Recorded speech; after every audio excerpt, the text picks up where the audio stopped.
Hey everyone, it's VM Campos, Nintendo fan. This is NES from A to Z, the show where I talk about a classic Nintendo Entertainment System game from my youth. I'll be reviewing a game for the following aspects: the plot, the graphics, the sound, the replayability, and the nostalgia factor. These ratings, of course, are totally subjective, so that means they're absolutely correct because they're my opinions. Today I'm reviewing Castlevania 3: Dracula's Curse by Konami, published in 1990. Where to begin?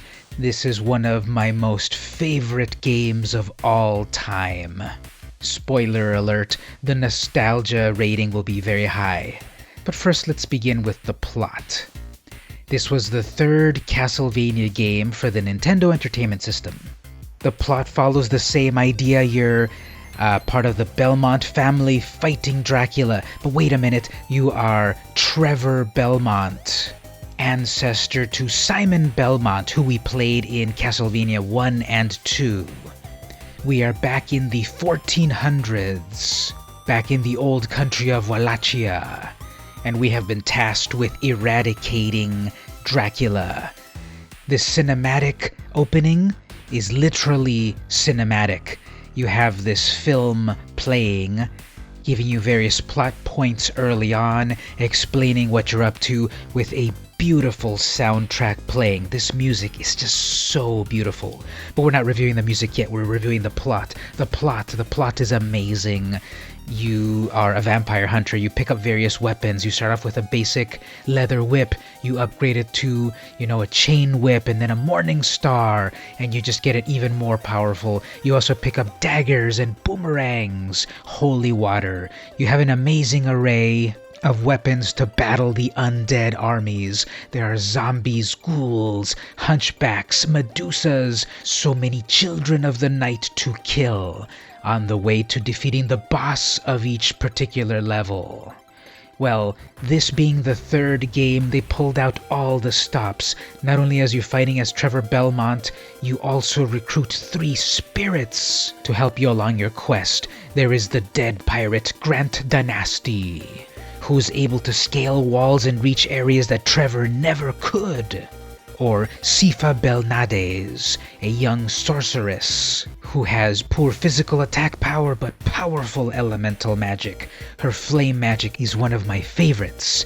And also Alucard, the disowned, Damphir child of Dracula himself. He can shoot fireballs, which may be upgraded, and he can transform into a bat, flying to areas unavailable to any character. They all join you on a variety of levels, ranging from cemeteries, to swamps, to clock towers, to ghost ships, all in the quest to defeat Dracula's minions, and then finally Dracula himself. The plot, therefore, is a perfect 5 out of 5. It is the most epic of Castlevania games. Utterly amazing. Graphics. Beautiful graphics, upgraded from the first Castlevania and second Castlevania games. We have amazing environments. As I said, there's dungeons, catacombs, ghost ships, Dracula's castle. Just beautiful environments to look at. The graphics are also amazing. The bosses are epic, especially when you get further throughout the game. Your weapons are evocative. The enemies constantly after you as well. The clock tower is one of the most beautiful sights to behold, using advanced animation never before seen on a Nintendo game. Upward scrolling effects, very uncommon on the Nintendo, expertly rendered here. Disintegrating environments. In the catacombs, acid drips from the ceiling and melts the floor as you try to traverse the level. It's truly epic.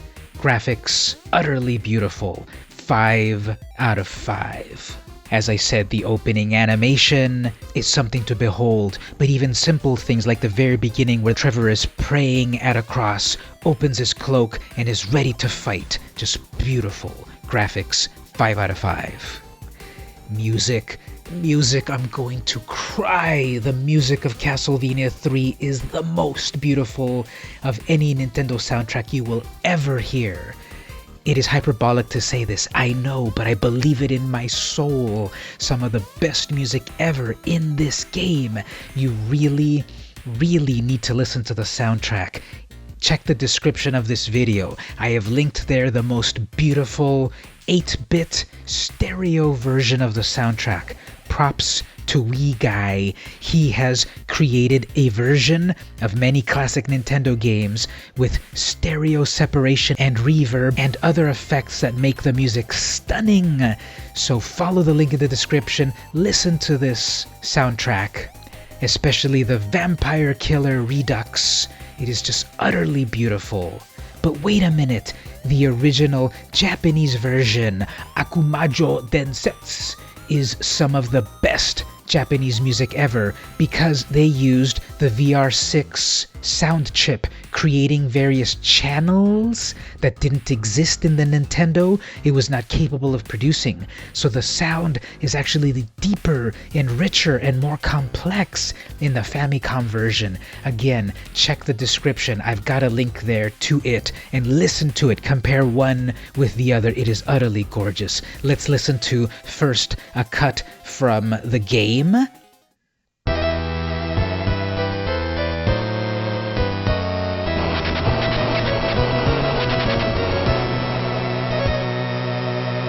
And now let's listen to the American version from WiiGuy.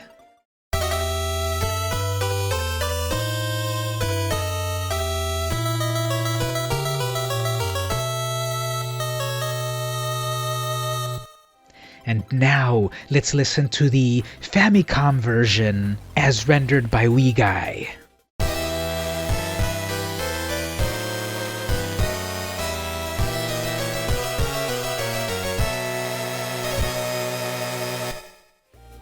Beautiful, epic, amazing, 10 out of 5.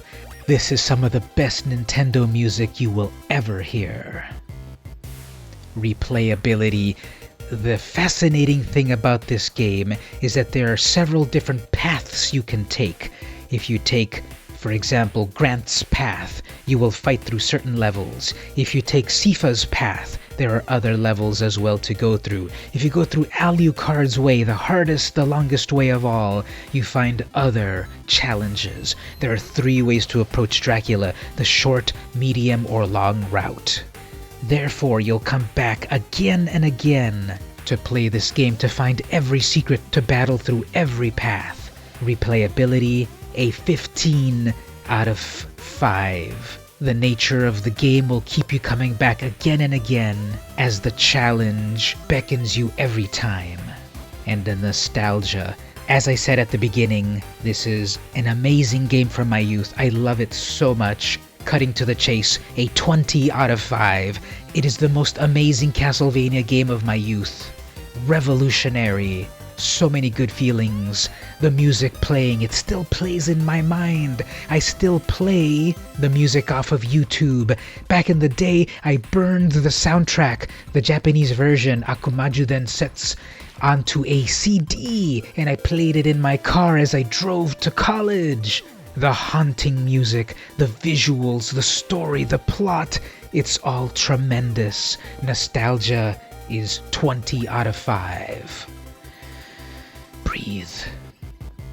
To recap, the plot, a 5 out of 5. It is epic. You are a vampire hunter and must kill the vampire. Graphics, 5 out of 5. From the biggest enemy to the smallest one, they are rendered expertly. Sound, 10 out of 5. Beautiful, hummable music that will stay with you long after the fact. Replayability, 15 out of 5. With different branches to explore, you want to come back and master every path. And nostalgia, 20 out of 5. There are no words that describe this game more than epic. So today I reviewed Castlevania 3, Dracula's Curse from Konami, published in 1990. This has been NES from A to Z. I'm VM Campos, and you've been playing with power.